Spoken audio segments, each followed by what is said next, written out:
So before we do introductions, I'm just going to give everyone a quick overview of what we're going to cover today. So we're going to talk about the importance of internal linking, how it supports a pillar strategy, and how keyword strategy and topic clusters are highly related to internal linking.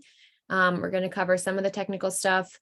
We're going to walk through some really hacky and manual ideas of how to do it on your own. We're going to cover this concept of strengthening strong pages versus bolstering weak pages, and then we'll show you how it works in Demandwell. So let's do some introductions. I'll start. I'm Chantal. I'm the Director of Marketing at Demandwell. Kick it over to Eric. Hi guys, I'm Eric. I'm a marketing manager here at Demandwell. I do all of the internal linking for Demandwell internally. And I'm Abby Record. I'm an SEO success manager here at Demandwell. I work directly with our customers to help them better use Demandwell, implement everything they need for a good SEO strategy, and help configure all of those internal links for a very strategic internal linking system. Fantastic. So first, the importance of internal linking. We have a quote here from someone who works at Google. I don't even know what his title is. John Mueller. Do either of you know? I was just looking up some stuff from him. He's basically, I don't know, just like their search guru. Guy. Like, yeah, he is the be all end all for organic search from Google. He's like the thought leader for search at Google. Cool. So this is about internal linking, and he says it's super critical for SEO. It's one of the biggest things you can do on a website to guide Google and visitors to what pages are important to you. And he talks about the importance of HTML links between different parts of your site, as opposed to what? I'm not really sure. Abby, maybe you can answer that. And then he talks about it as like it should be highly strategic, and it should be a way to basically highlight what you care about most. So Abby, I guess just for my own knowledge, what's the alternative to HTML links? Yeah, so I think what he's referring to here is like button links or image links versus in-text links. So, gotcha. And buttons are really great and important calls to action, visual cues to guide people. But having those normal HTML links, as he refers to, just kind of those naturally text. embedded links, in your text and your content, or even a list, just to say like, here's what's related. Those send just a different kind of cue to Google, to visitors about, what's important, what they should be looking at. Fantastic. Okay, we have a poll real quick just to get a sense of who's actually doing internal links today. So the poll has been launched. If you could just share with us if you are actively and strategically doing internal links, if you are not at all, if you do some, but you want to do more. And then if you're doing something aside from those three options, please tell us in the chat, because we're always dying to hear what people are up to and how they're thinking about things. Okay, wow, we have a lot of people who are doing them generally, but want to do it better. Okay, I'm going to end the poll in 3 seconds. All right. And just so everyone can see, so most people are linking between pages, but they want to do a better job. Fantastic. Some are not at all doing it, and a couple are doing it actively and strategically. That is great. Okay, now moving on. So pillar strategy, highly related to internal links. I have this clever graphic here that's showing a general pillar concept where you have, if you want to rank for home remodeling, you should also have a page for each of these other examples that are related, and they should all be linking to the main page that you have for home remodeling. So this is a good example of linking within a topic cluster. Abby, what would you like to say on this topic? Yeah, so I think the presence of internal links is really what allows a pillar strategy to work at all. Otherwise, you've got a lot of content on a given topic, which is great. It serves its own value to have like that full library, but having links strategically in place, pointing upwards toward that pillar, is really the primary signal that tells search engines, that tells Google, this is the main thing. These are all in support of this. So kind of going back to Mueller's quote about like helping Google understand what's important, like those links, the presence of those links are what allow you to pass the authority, the relevance, the visibility of one page onto another. So basically, you know, if you've got all of these links, all of these pages, you know, ideas and inspiration, mistakes to avoid, budgets, things like that, they all point to that one home remodeling page that tells search engines, this is the main page. You could do that. You could, you know, flip the script on that, and you could have, you know, all of these pages pointing to the budgets page, and that's going to send a different signal. And in a lot of ways, you might even want to do that to kind of strengthen those long tail keywords. So anytime you talk about home remodeling budgets, you can point to budgets. But when it comes to like thinking about what is that pillar page, what does all the home remodeling content direct towards, it's going to be that pillar, and you're going to do that through links.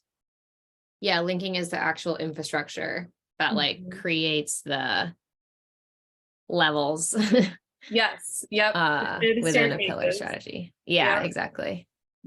Cool.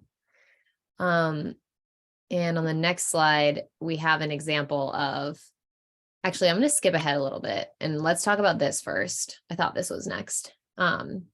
So if you have a single pillar topic cluster, I guess, I don't know if you have like we have a single topic cluster using a pillar strategy. What do you do if you have two?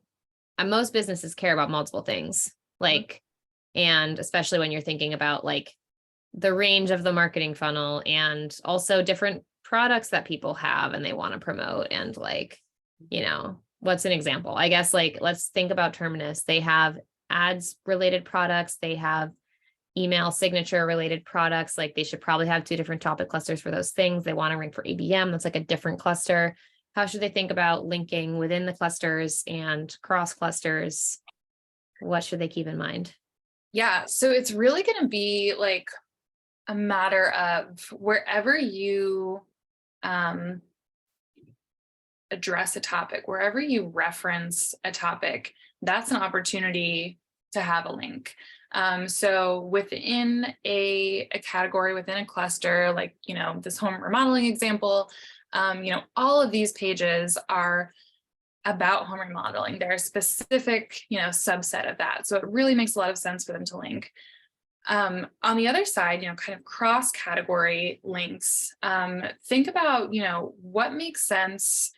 And this kind of goes back to the conversation that we had a few weeks ago about like semantically related content versus contextually related, right? So like somebody who's interested in, you know, ABM is probably also going to be interested in email signatures, or, you know, whatever that other topic, whatever that cluster is. So think about like the relevance to the audience, how you can position these other categories, these other topics within your content to give you opportunities to add internal links. Because the first example of linking within a category, that's going to strengthen that category as a whole. And cross category is going to strengthen, you know, that pillar just in the presence of your website as a whole. So, you know, keep in mind that like Google doesn't care, you know, what the URL structure is necessarily. They don't care if a page is, you know, a blog post, or if it's a product page, a solutions page. You know, all of those URLs are essentially getting equal weight. But what does provide the signals to, you know, make one stand above the rest are basically, you know, content and links. So if you can say like, all right, we're talking about account-based marketing, but, you know, when we want to breach the topic of email signatures, you know, this is that page. So just another opportunity to link to that pillar page and kind of spread the love from an authority perspective. Yeah, so there's kind of like a few different things. One is that in general, if you want a page to matter, you beef it up with content and you send a bunch of links to it. And it doesn't maybe really matter it's okay if it's coming from like contextually related, but not about ABM, for example, pages. And then within the pillar structure, it's signaling this is the most important page of this topic. Yeah. But then if you have cross linking between topic clusters, it's just saying this is a highly important page generally in our site. Yeah, I think that's that's a much more succinct way of saying. I'm just summarizing for myself. Yeah, Like no. I learn so much every week.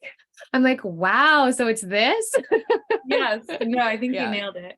And I think something else that a lot of marketers, a lot of websites tend to overlook is just creating this pillar page in general. You know, a lot of people will create all of this really in-depth content on all of these specific topics. You know, again, going back to this nice graph here, you know, all like blog posts, people will really lean on their blog for their SEO strategy. And these are all really natural blog topics of budgeting and estimates and inspiration and all of that. And sometimes overlook the opportunity to just have that pillar page, that head honcho, like here is all of the things when it comes to home remodeling that like, we're going to kind of, you know, give you the highlights here. If you want to know more, dig into these specific pieces. But having that pillar in general is really what allows you to kind of tie all of those long tail specific topics together in a way that's going to be most meaningful for search. Yeah. I mean, it takes an incredible amount of forethought and planning, and it's a lot of work to do. To your point of like, a lot of people don't even really invest in the pillar situation. But obviously I mean, we're not the only people who think the pillar structure is helpful. That's like kind of a known phenomenon in SEO. So for sure. Yeah, it's great. Okay. Another poll. What are people doing for topic clusters today? Are you using them? Poll has been launched. We have 26 more seconds. The options are, we have topic clusters for every major term. We have some, we have accidentally done it, but we don't have many, which like, honestly, Demandwell kind of was in that boat for a while. We're being a lot more intentional now. Don't really use them. And then if you're doing something else, please drop it in the chat. Also, please, if you have questions, like please put them in the chat or the Q&A. We would love to hear what's on your mind. All right, I'm gonna end the poll in a few seconds. Cool. Sharing the results out so everyone can see.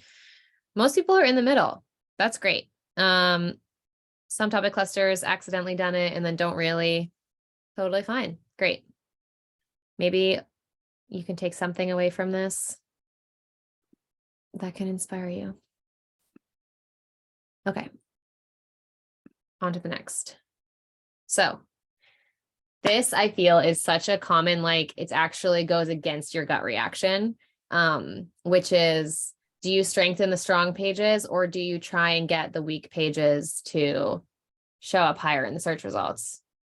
What's the hot take?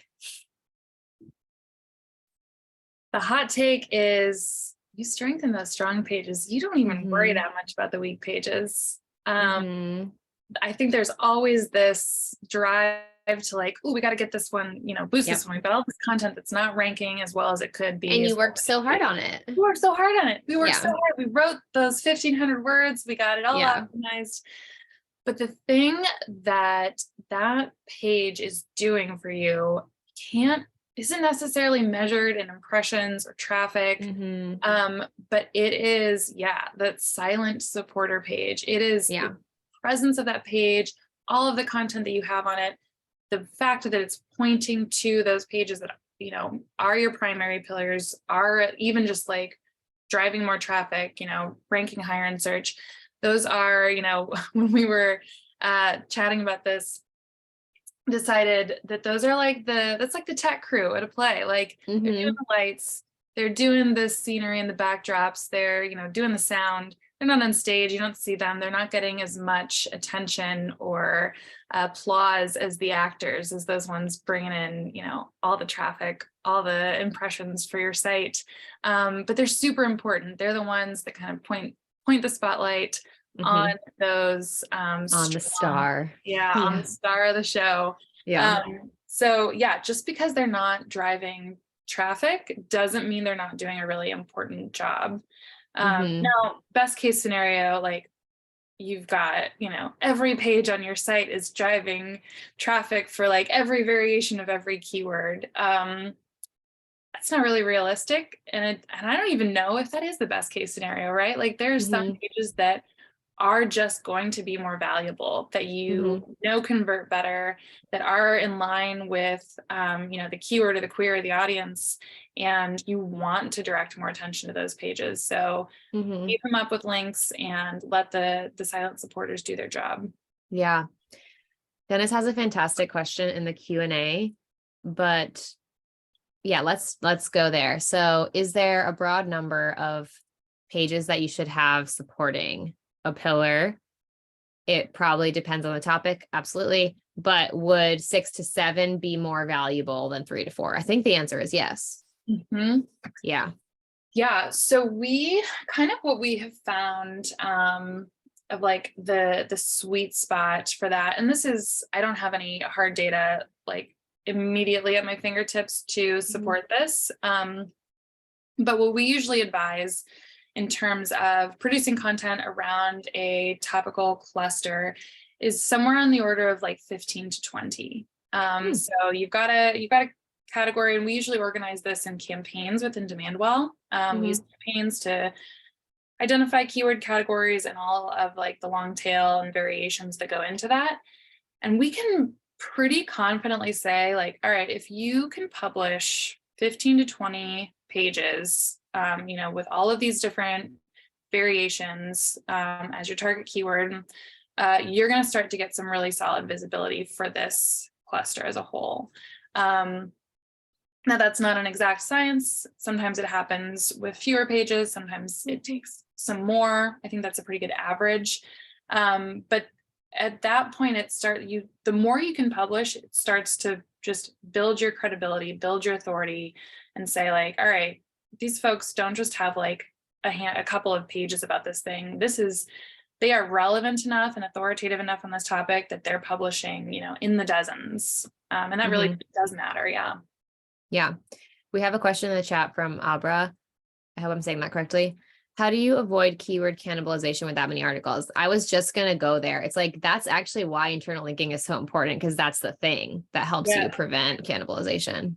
Yes, it is a really tricky line to walk for sure. The main thing you want to do is make sure that like in those primary signals that Google is reading, that you don't have like the exact same keyword in your URL, in your title tag, in your H1.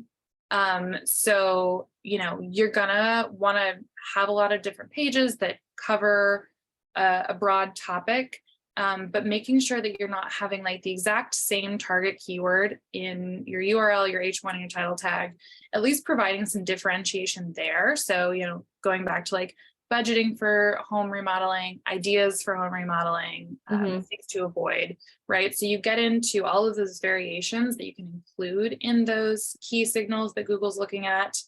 And then. So just to clarify, it's okay if you say home remodeling in multiple, but there just needs to be like some differentiator.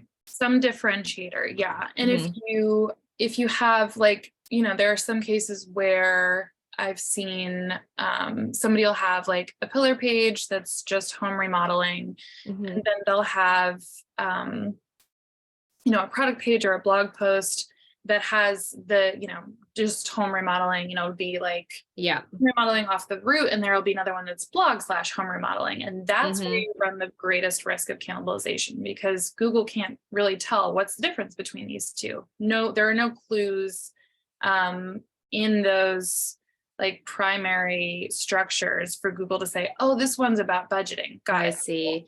Because it's just the root keyword or something. That's like, it's like demandwell.com/features/home remodeling. And then it's like the pillar page is demandwell.com/home remodeling. Yes. And so you're sending a strong message for both. Yes, exactly. Okay. Like, I don't know. I need a little more help here. Help me out. So Yeah. one thing you can do is to, include those variations, those longer tail variations in those key signals, like the URL, title, H1. And then like, you want, if somebody's looking for home remodeling budgets, you want your home remodeling budgets page to show up and search for that, because that's going to be the most relevant answer to their query. So, by having that and by using internal linking to help support that page for questions about budgets, and another page for questions about inspiration, and then your pillar page for just the general topic, that's where you can kind of start to sift out and say like, all right, this is the content that you should look at for this long tail variation. Here's the one for this other version. And then this is just the topic in general. So it really makes it so that depending on the intent of the query, depending on the specificity of the query, you are helping to make the most relevant content rise to the top. And if I can add on there, something unique about Demandwell specific content strategy, which helps when you're publishing a lot of content, is we recommend creating one page to one keyword. And so if you're doing keyword research and you find a list of keywords in a topic cluster that you want to rank for, you're just picking the keywords you want and creating one piece of content per keyword. And that's also a good way to differentiate between the two, is to make sure that the keywords are unique and topical. So just to clarify, Abby, so like say you have a blog post that's like /blog/home remodeling, and you have a pillar page that's like just /home remodeling. Will internal linking from the blog to the pillar fix the cannibalization problem, or should you redo the link of the blog? It will help. Yeah. I don't know if it'll fix it entirely. So something that you can change the URL, write a redirect, make sure you get those redirects. You can also consolidate. Sometimes, it's a little different if it's like a blog and versus a product page or a pillar page. But I've seen cases where like, all right, you've got these two pages that are essentially like trying to say the same thing or do the same thing, and they're competing with each other. So just put it all on one. Write that redirect, get rid of that old page, put it all in one, and just allow the focus to be on that one, primary page. Yeah, just combine them. Yeah. I started hearing more about that after the helpful content update. Yeah. Yep. Google's like, this is all the same stuff. This is not that helpful. So, okay, fine. We'll make it helpful. Confusing. Yeah. One example that comes to mind for me of a customer of ours that did that, and Abby, you might have even a better example, is again, Terminus. And it's kind of why I was thinking about them. They have this amazing talk track around like they wanted to rank for ABM, and they had multiple pages that were ranking for ABM, like, and succeeding with like, along a spectrum of like sort of successful to not really. And the best one that they had was a blog post. And so they were like, okay, we're doubling down on this being the one. And so they used a ton of internal linking. They redid the content. They added they zhuzhed the page up a lot, and they ultimately succeeded in being in the top 3. Do you have any customer examples of late? Probably, but let me just I'm going to stay on that example for a little bit. Because I think something that you touched on, like they saw, okay, the most successful one is this blog post. Yeah. I think it's so valuable to use your own data, dig into Search Console, analytics. If you've got reporting in Demandwell, find what page is already doing the most heavy lifting for you, and let it, be stronger. Let it be the best. Let it continue to carry that weight and, optimize on the page side for conversion or whatever.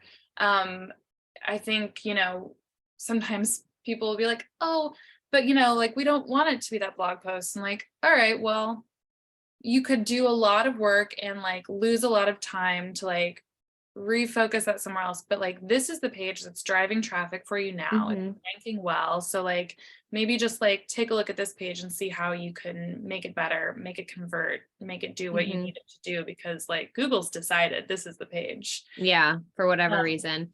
There's also, I mean, you make an interesting point there. It's like, if you're being highly strategic in advance and you like think about the topic cluster and you build it and you set up the internal links immediately, that's like one approach, versus if you've published a bunch of content and you're like, shit, we really want to be number one for this specific term. Like, why isn't it working?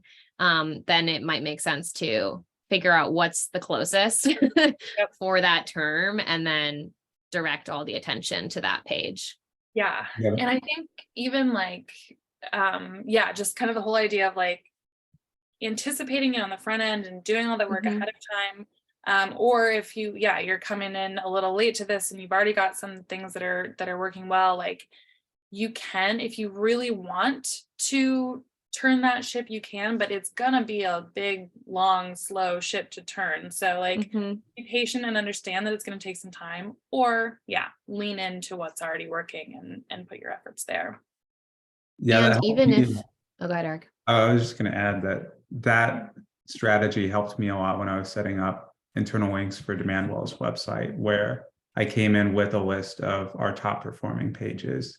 And I got a big chunk of work out of the way right out of the gate by setting up links for those pages specifically. And then I was probably 20 or 30% of the way done with linking just by setting up those pages. Yeah, that's awesome. And something else that makes me think of is, kind of going back to the star of the show analogy. If you've got those top performing pages, what we found is those carry the most weight in terms of link value. So I always like to look and see like, all right, what pages are driving the most organic traffic, are ranking best, and use those as places to link from. So that is especially effective when you're talking about like cross topical clusters. You choose the star of the show in each topic cluster, and then exactly. Yeah, and then you say like, okay, well, if this really good home remodeling page that gets a ton of traffic, it ranks really well. If this is ranking to something, that something must be really important. Yeah. Oh, that's terrific. We have a great question from Dan in the chat, and I'm actually going to take a swing at answering it, because in my very first job, I was a content marketer at a startup that was a unicorn. So they were like pretty far along at the time. And I was just like the lowest level kind of marketer on the content team. And the question is, for businesses with thousands of articles and a large team of writers, what's the best way to provide guidance on internal linking? And what's the best way for writers to understand the full inventory of links to use in their day-to-day? When I was at this job, we had a spreadsheet, and this is like the most lo-fi, which is why I want to start with this, because we have some higher tech answers. But we had a spreadsheet with a list of terms and the URL that was associated with each term. And as I was writing articles, I would like have that up on my screen, and I would say, oh, I'm talking about paid ads software. Sick. Let me use this link from this spreadsheet.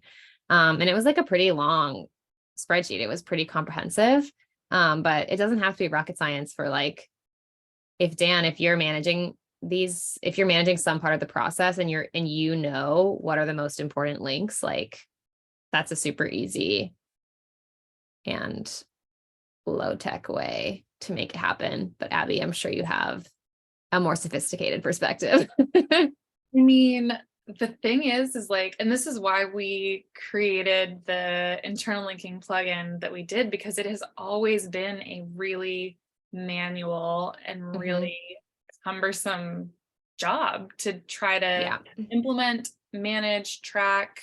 I mean, so I would say like a spreadsheet like that is a good way to do it. I think you've got like our, spreadsheet matrix that, we can take a look at as well. But I've not seen a better manual way Mhm. that. It's And I'll add that you'll see later in the demo of our internal linking tool that Demandwell site has over 3,500 URLs listed, but we only really care about linking between around 550 of them. And so if you just care about certain pages, that can really shrink, your sphere of worry about internal linking, that you're just focusing on the ones that you care about. And when I'm dismissing about 3,000 links, a lot of them are paid ads landing pages. Mhm. They're on our main blog. A lot of them just aren't related to our SEO program or our SEO efforts. Mhm. And even if we had thousands of SEO pages, hypothetically, if like 1 in every 15 is the star of the show page, that really makes it a smaller number pretty quickly of like, these are the ones that are worth linking to. yeah. I think the idea that, if everything is a priority, then nothing is a priority comes to mind. Like if you're equally distributing links to every page, then, it's the same as like not really having them at all. It doesn't show which ones are the most important. Yes, we are recording this webinar. Yeah, that's a fantastic point, Abby. It's like, this is why it's so important to be selective, and it's why it's important to be so intentional and to see like, this is the one that matters the most, because otherwise you have like too much work to do and not enough impact. Right. Okay, what's next? Okay, real quick on the technical stuff. This was new to me when I started working with Mitch initially. Anchor text signaling. Maybe this is like commonly known, but was not to me a few years ago. What the heck is anchor text signaling and why does it matter? Yeah, so you've got that highlighted there, content marketing software. If you were to drop the link into those words, that's your anchor text, content marketing software. And that is what sends a signal along with the actual URL that's in the link to say, what's the topic, what's the content, what's the context. Yeah. If it's just click here, it's like, well, what that doesn't relate, that phrase doesn't relate to the URL. So anchor text signaling, being intentional about the words that you put that link into are a really valuable layer of information for search engines to know, like, oh, this is what this URL is about. And even like, I mean, you may have seen anchor text diversity as like something to look at in terms of a backlink profile. And it's the same with internal links. Having descriptive and varied anchor text for your links is, a helpful signal for Google. Yeah, and this is actually building upon the slide that I skipped. So I'm just going to go back to it real quick, but this is just an example. I passed it, of course. This is just an example of like, say we wanted to have content marketing software be the star of the show and have all of these other ones be the supporting, the supports to the pillar. If that's the case, in this example, this page is content marketing solutions, and we're attempting to have it link back to content marketing software and be the support for the content marketing software page that we want to be the star of the show. So that is super helpful. And it's helpful because it's related to web crawling, right? Like it's like there's a web crawler that's going through all your pages and it's saying, oh, content marketing software. Oh, this is link for content marketing software. Let me go there. It goes there. And it's like, wow, there are 5 pages that are linking to content marketing software on the words content marketing software. Like this must be about content marketing software. Yep, that's exactly right. And I think that also kind of reinforces, back to the example of like, you want your home remodeling budgeting page to show up when people search for budget related keywords, and Mhm. you can do that through that anchor text. So like wherever you talk about home remodeling budgeting, wherever you talk about content marketing software versus solutions, you're sending those signals that like, oh, this is the page for this specific, variation on this topic. Mhm. I would love to know if people listening knew about this before or not. So feel free to drop in the chat if this is like old news versus blowing your mind. Like, let us know. I'm dying to know. Um, let's see what's next. Okay. So this is really exciting to me. These are some examples of internal linking, sparking success.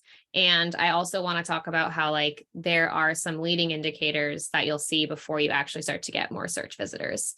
So this is a customer of ours that did use 25 pages, 10 links per page around the 30th of March. And I wish that we were filming this webinar like 2 or 3 weeks from now, because the trend is obviously going up and I would love for it to be like more up than it is. But I just think this is so interesting. It's like the moment that happened, they're like regularly getting, and these are clicks actually, they're regularly getting clicks that are higher than what their highest was previously.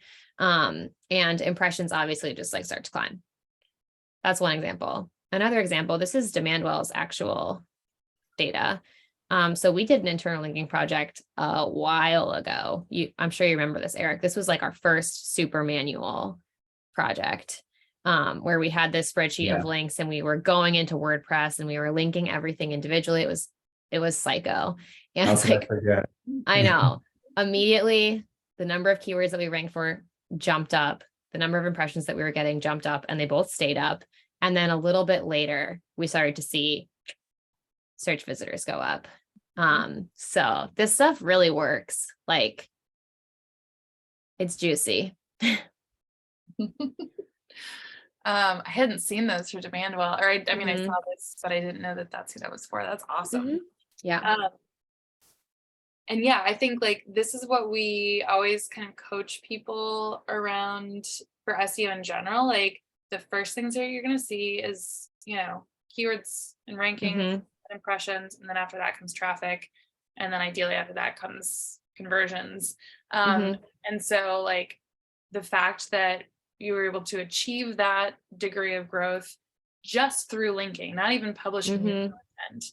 And I think that that's a really good, a lot of folks, when they start really focusing on content production, like do a whole lot in first couple of years, and like, okay, now that we've published these 300 pages or whatever, Mhm. like now what? Like, are we still supposed to just like publish 300 pages a year? Yeah. And like, that's not, I mean, yeah, you should keep producing content, but this is kind of that next level strategy for, okay, now you've got this full library of content, make sure that it's all well connected and intentionally and strategically connected. It's kind of like your SEO 2.0. Exactly. Speaking of, we are doing a session on SEO 2.0 2 weeks from now. So if anyone on the call is excited about this, we have a few other like juicy bits of information that will help you go from just like being indexed for stuff to actually driving visitors. But I do want to give a quick sneak peek into like some super hacky, super manual ways that you can think about this if you're not a Demandwell customer. And then I want to make sure we have a little bit of time for Eric to show us what it looks like in Demandwell. So 2 things. One is that I downloaded this from SEMrush. It's not backlinks, it's just pages. And I'm not really sure why it says that, but basically I just downloaded a list of our URLs from SEMrush, and you can do some creative filtering to find related pages. So this example is content marketing, but I could do anything. I could try content writing. I don't even know if we have pages for that. We sure do. We have a few of them. We could try like, I don't know, SEO campaigns and see what happens. And then you can use this to say, okay, which you can do a little bit of extra digging, look into like, which is the most important. And then just like go to those links and add links. Another thing that not a lot of people know about is you can survey what's on your site just in Google by going to site : and then your core domain. Then you can even add in a topic, and this will show you what's coming up for those things. And actually, Abby, when I do this, is content marketing strategy for B2B, is that like the highest ranking of my content marketing pages? No, right? Because That's a good question. I never thought about it until this moment. Yeah, I mean, I think that's a safe assumption. Usually when you do that site : search, it'll be like, oh, go check this out in the Search Console, or like set up Search Console for the site. So if you have Search Console set up, and if it's a tool that you use, that's another really great place to look, to go in and just search for content marketing in your Search Console, see which pages are driving the most impressions and traffic. And I would focus on impressions and traffic for that, because you're going to see an average ranking, and that's going to be an average for like any keyword that page ranks for.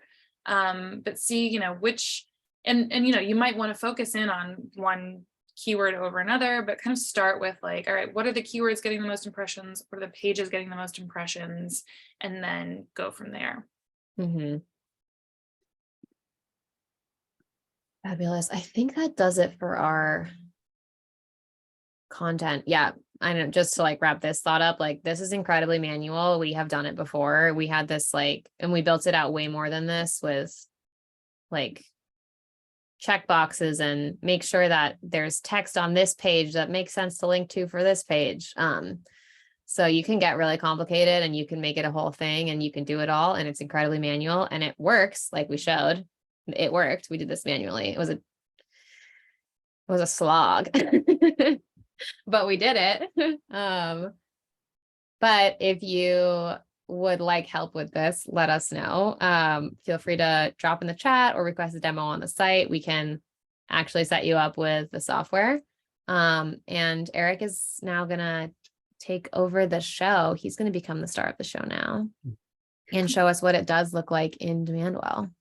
Yeah, the tool that I'm showing off in Demandwell is inspired by a spreadsheet that was created by one of the spreadsheet wizards at Demandwell. And that spreadsheet has crashed my computer twice. Yes. Very big spreadsheet. Yeah. So what you're seeing here is kind of that setup that we were talking about, where we have source URLs on the left. This is where the links are displayed. And then the destination URLs in the columns. And that's where the links are pointing to. And so, hold on.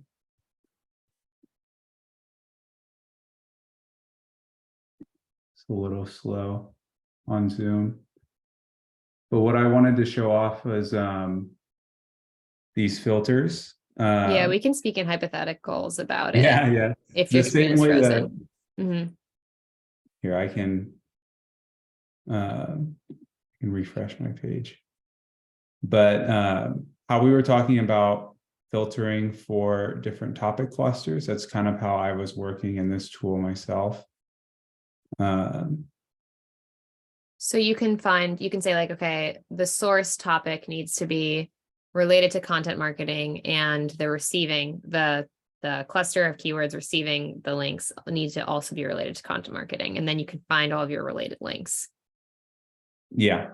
And then I think it's also relevant, like if you're doing the like between topic clusters thing, you can also say, what do I have for content marketing that I want to link to something about SEO writing? And then so in the content marketing example, if we're sending links from content marketing pages, we can also,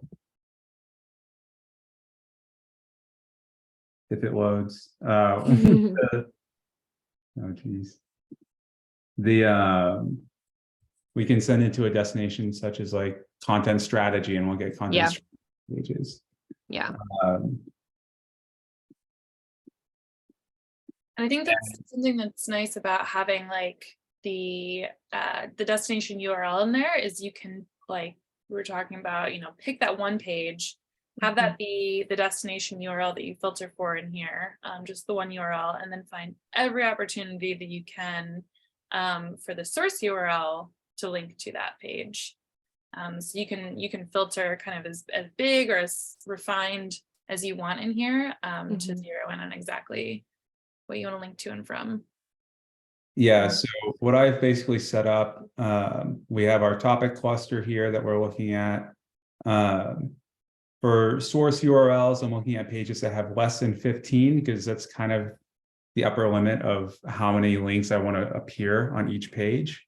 And then for source URLs, pages with at least one link, because I've already linked to every page that I'm going to link to. So that'll just filter out the pages that I don't want to look at. So we can see we're looking at 33 pages total for the sources and 18 destinations. And if I scroll over, you'll see an example of one of the stars of our show. Can you take a guess which one it is? Yes. 70 links pointing to it. And this is a fantastic time to talk about how like there's no upper limit actually. I mean, correct me if I'm wrong, Abby, but there's no real upper limit on how many links you can have going to a page. It's like if this is your SEO content marketing strategy, like this is your prima donna. Like Yeah. This is Juliet. One cool thing, the content marketing topic cluster, if that's something that you want everything in content marketing pointing to this one page, you can't see it. Oh yeah, we see that. Check all. Check all. We'll check all of the buttons in this column. Not all of them are beforehand, but that can save a lot of time when you see we got 7 new links here. It can save a lot of time when you're picking the stars of the show. Yeah. Yeah. And I'll show you an example of what it looks like when you save and publish. It will actually sync with a WordPress widget. So this is a WordPress extension.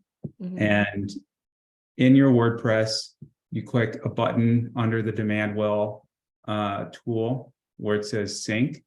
And once it's synced, it will automatically, this page is SEO content marketing strategy.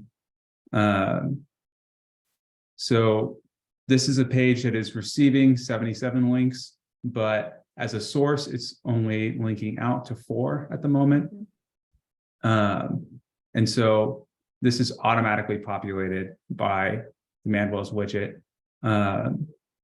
In the actual HTML, it's just shortcode. And anytime you sync the platform with your WordPress account, it will automatically update. Awesome. Abby, do you have anything you want to add? I was just gonna say, like, this has saved you like literal days. Me? Yes. Yeah. Like it's such an enormous time saver to be able to do this in the click of a button. Otherwise, you're just like manually copying and pasting URLs into links for days. It took us like a whole summer the first time we did it. And we hired my brother, who was a frat star in undergrad. We were like, we need a trusted but cheap resource to help us get through this. Amazing. Yeah. But this way we've configured over 4,600 links between around 550 pages. So yeah, this has been a huge time saver for me. And I will say as well, this is a filter that I haven't gotten to use yet that I will definitely use a lot, to filter by publish date. So the idea is that we want this to get built into the regular publishing cadence, so that when you publish new content, you can just filter. You published something last Friday. You can filter by anything that was published after this date, apply the filter, and you're just looking at the new content. And then you can find, or actually you'd probably want to do it backwards as well. If you have new sources, you can filter for the new content that way. Is there any value, Abby, to like an older page? Obviously, pages that are ranking better, like that's sending signals when it is pointing to a page. But if a page is more older, more old, does that say anything to Google that you know of? Yeah. So the trick with older pages is the ones that tend to do the best are the ones that continue to receive your attention. So like, you know, if you've got a blog post or any page really that has done a lot of heavy lifting in terms of search, kind of starts to dip, refresh that page, add new and relevant content, make the updates that you need to, because there is a lot of authority that comes from a long existing page, but only if you continue to keep it relevant and keep it fresh. You know, it's kind of like it's like the sage, wise member of the community, like been around the block a few times, you know, I've shown up in search before, but just you got to continue to feed me and take care of me. So yeah, there's a lot of authority that can come from older URLs, older pages, but you got to continue to, you know, update them and pay attention to them. But yeah, those can be a huge search asset. Awesome. Any last questions from the audience before we wrap? Feel free to drop them in the chat or the Q&A now. And if we don't get any questions, I think we can wrap up. Let me just glance at the deck while we confirm to see if there's any other topics that we missed.